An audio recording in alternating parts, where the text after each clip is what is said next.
Hello and welcome to Pitt Resource Connection television show. My name is Cindy Asbell. I'm with Rural Crisis Center right here in Greenville, North Carolina. I have the privilege today to talk with Keith Letchworth, who is a facilitator for Finding Hope support group, which is different from other support groups we've got out there. And so hopefully today we can get a wealth of information from Keith regarding that. Hi, Keith. Hello. Thanks for joining us today. Good to be here. Exciting to hear about Finding Hope. Tell us, what is Finding Hope? Okay. Well, let me start with a little background. Okay.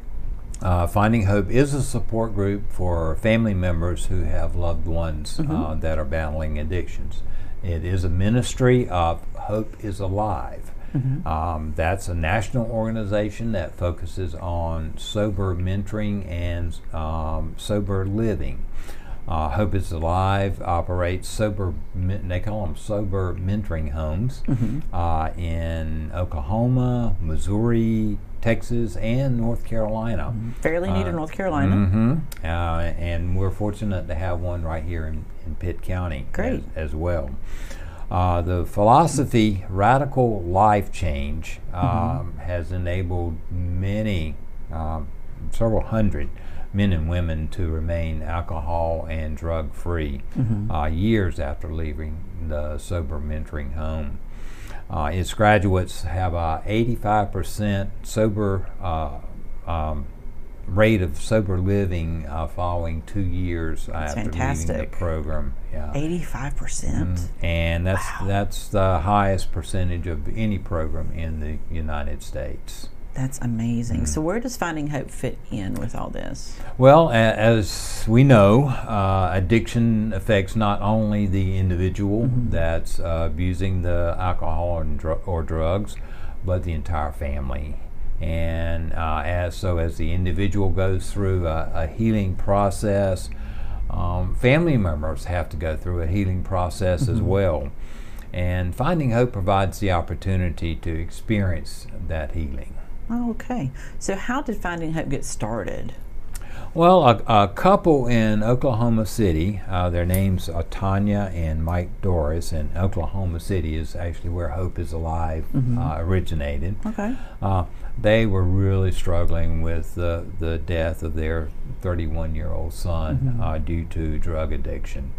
Been a long process of helping him, and they had really felt to some extent like failures due to the death of their son.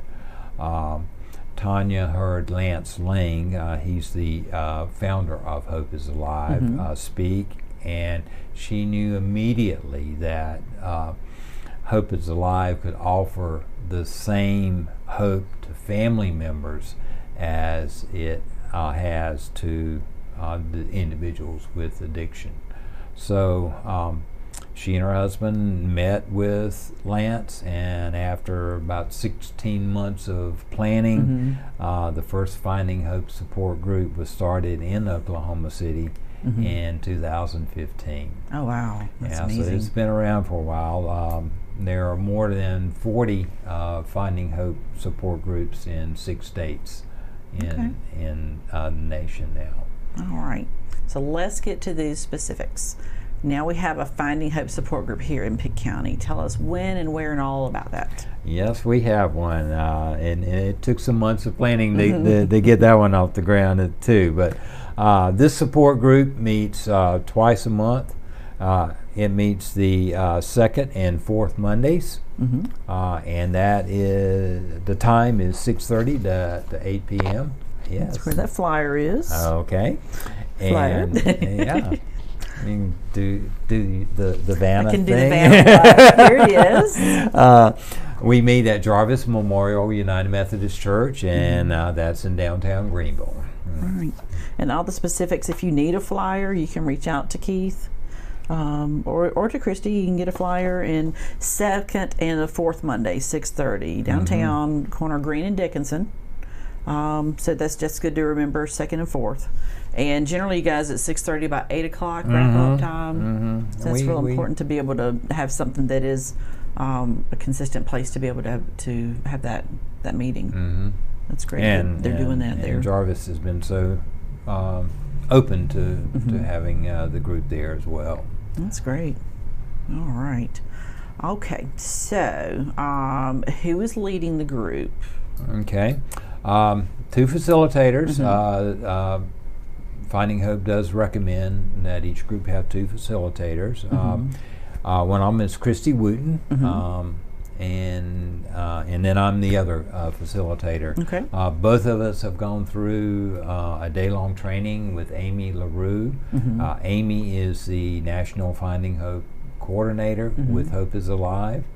And in addition to that training, we receive support from Amy. She provides lesson plans, she provides other materials, or a number of books that are available.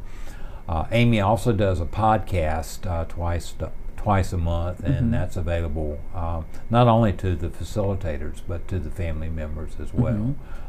She's just a wonderful person, delight to be around, and we actually had her here for our kickoff, which was last month. And she's just such.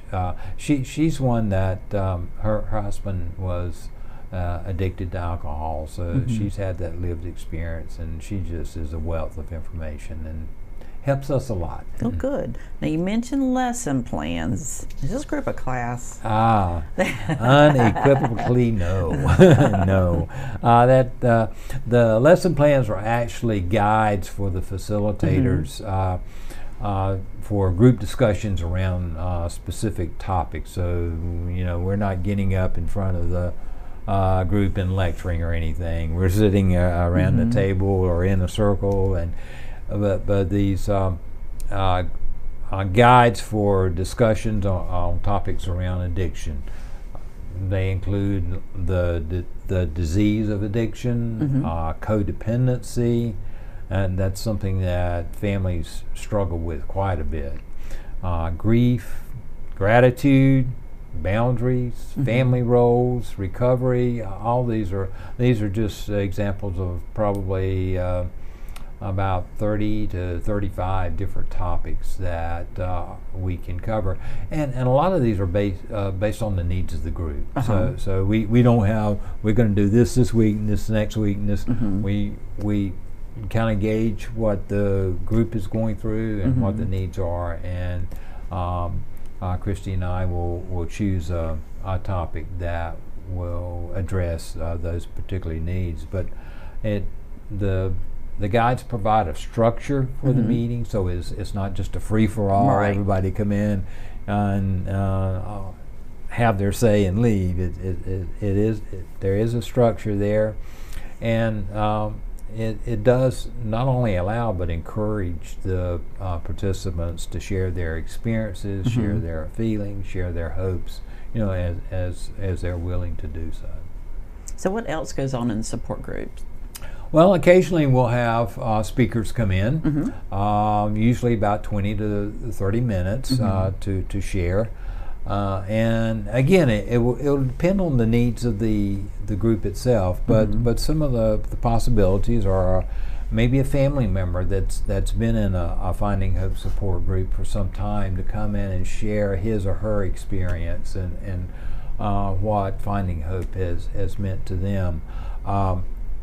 We actually have another Finding Hope support group in Carteret County. Okay. And so we certainly can rely on someone to come in if that's what our support group would like. Another possibility is to have someone from the Sober Mentoring Home here in Greenville to come in and talk about their recovery journey.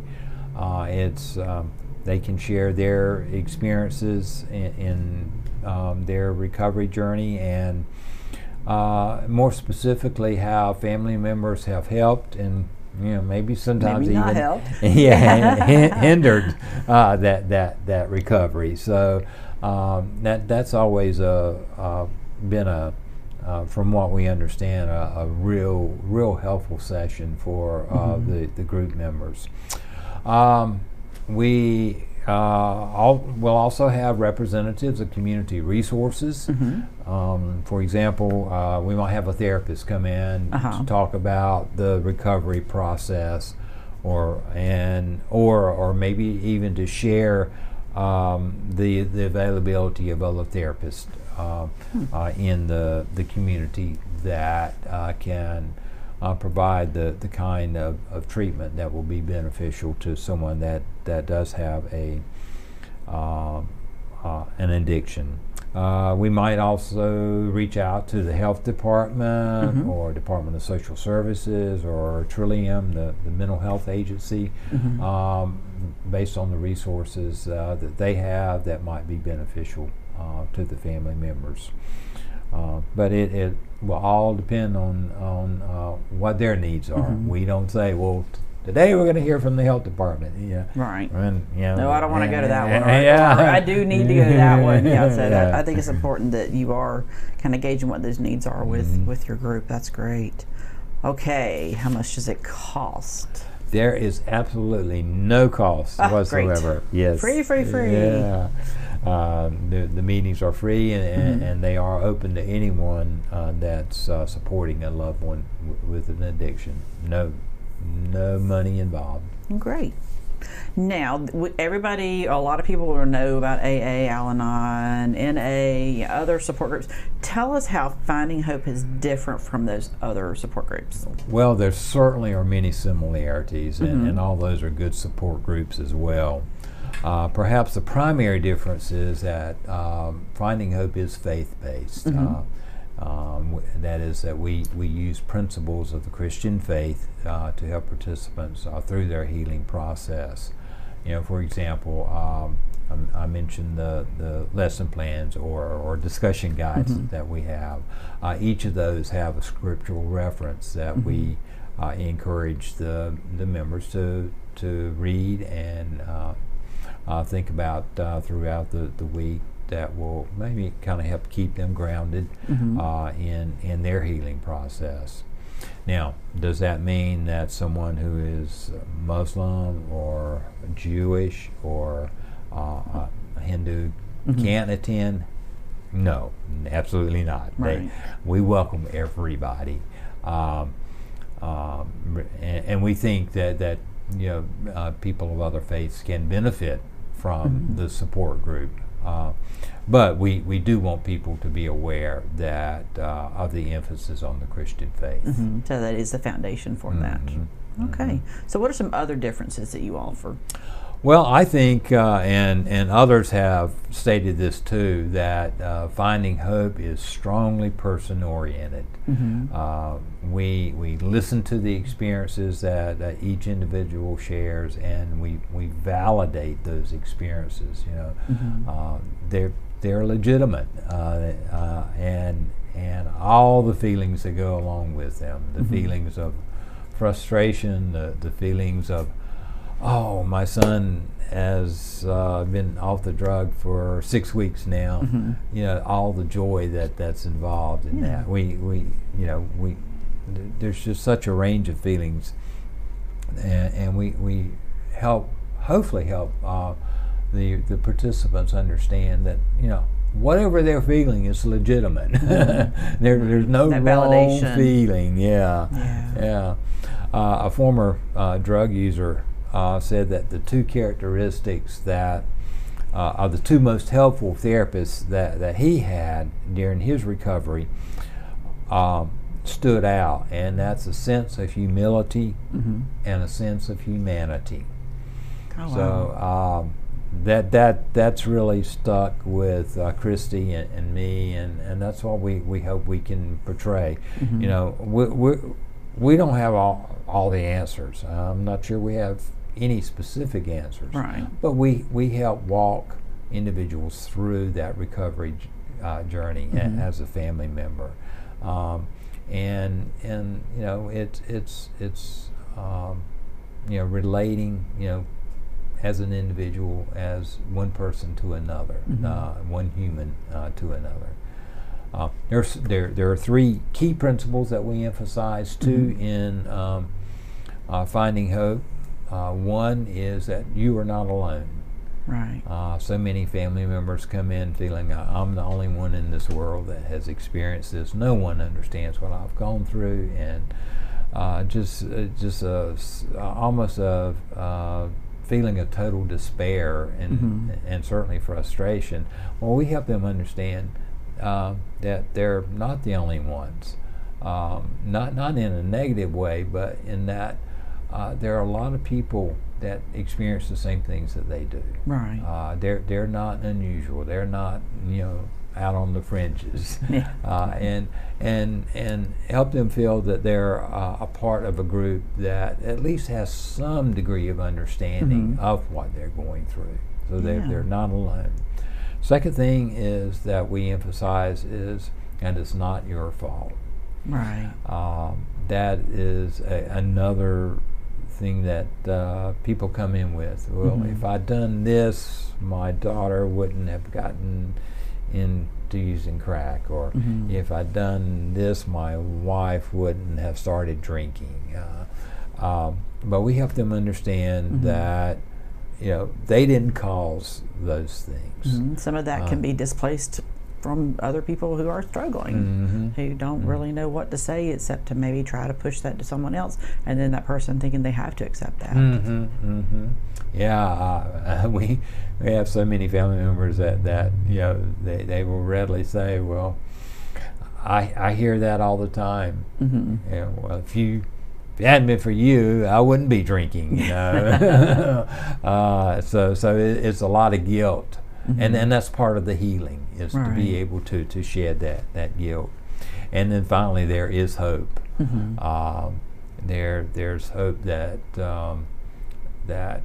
they, as family members, will recover, and there's also hope that their loved one will be able to recover from the drug use as well. Unfortunately, certainly more than we would like, the situation does end in an overdose. As I mentioned earlier with who was it? Trying to think of their names now. Tanya and Mike. With their 31-year-old son. Lost their son. So that may be part of the healing process too, is to deal with that overdose and the resulting death. All right. So how can our viewers, those who are watching or listening, how can they get more information about Finding Hope? Well, the lovely flyer. Yeah, it's all right there on the flyer.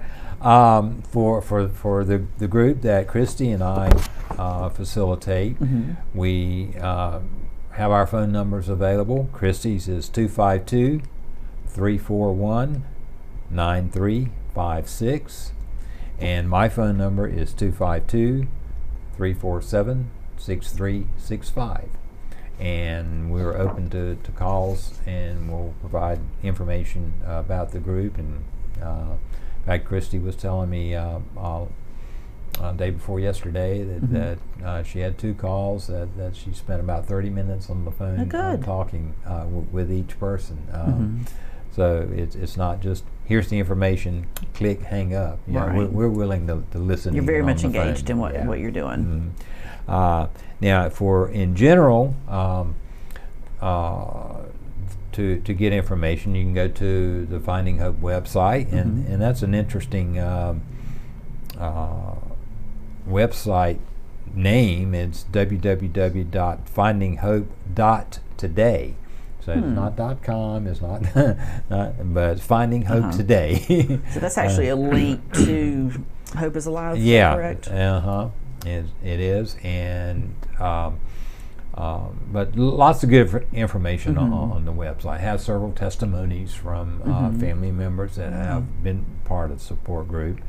And then Amy LaRue, who I mentioned earlier, the National Director of Finding Hope, says, always give out my email address and my phone number. She said, I'm willing to talk anytime. Amy is a family member. Her husband was addicted to alcohol, so she has that lived experience as well that enables her to be such a strong advocate for finding hope. But her email is Amy, AMY, at hopeisalive, and that's all one word, .net. Amy at hopeisalive.net. Her phone number is 316-708-4471. All right.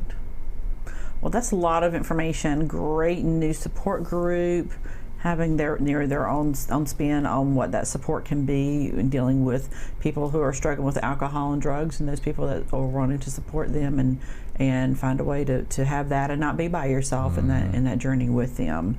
Finding that community, finding that connection through finding hope is incredibly important. We're excited about being able to offer it, so we hope that people will share the information. We're very important. It's very important, and we're very fortunate that Pitt County does have this. I know, I think we mentioned other areas that have it, but North Carolina is pretty new to this.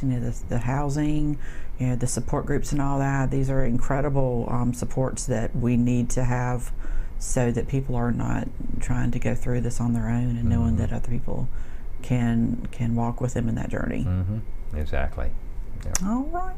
Well, Keith, thanks so much for coming in and talking with us about finding hope. And I want to thank you all for joining us, and we hope that you've been able to learn some information here that can be beneficial to yourself or to others that you can share. Thanks for coming in and talking with us today, Keith. Thanks for joining us today. Take care. Goodbye.